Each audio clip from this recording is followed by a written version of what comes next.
DSP Mastung रफ़ीक हमजा मेंगल सोराब के करीब लापता हो गए।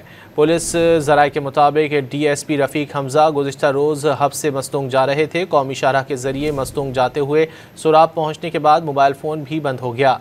ख़ानदानी ज़राए ने मोबाइल बंदिश पर मस्तूंग पुलिस से रब्ता किया। डीएसपी मस्तूंग रफ़ीक हमजा मेंगल सोराब के करीब लापता हो गए। पुलिस ज़राए के मुताबिक डीएसपी रफ़ीक हमजा गुज़िश्ता रोज़ हब से मस्तूंग जा रहे थे। कौमी शाहराह के ज़रिए मस्तूंग जाते हुए सोराब पहुँचने के बाद मोबाइल फ़ोन भी बंद हो गया। ख़ानदानी ज़राए ने मोबाइल बंदिश पर मस्तूंग पुलिस से रब्ता किया। डीएसपी मस्तूंग रफ़ीक हमजा मेंगल सोराब के करीब लापता हो गए।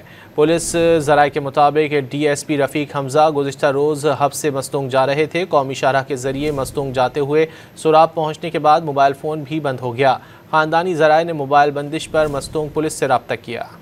डीएसपी मस्तूंग रफ़ीक हमजा मेंगल सोराब के करीब लापता हो गए। पुलिस ज़राए के मुताबिक डीएसपी रफ़ीक हमजा गुज़िश्ता रोज़ हब से मस्तूंग जा रहे थे। कौमी शाहराह के ज़रिए मस्तूंग जाते हुए सोराब पहुँचने के बाद मोबाइल फ़ोन भी बंद हो गया। ख़ानदानी ज़राए ने मोबाइल बंदिश पर मस्तूंग पुलिस से रब्ता किया।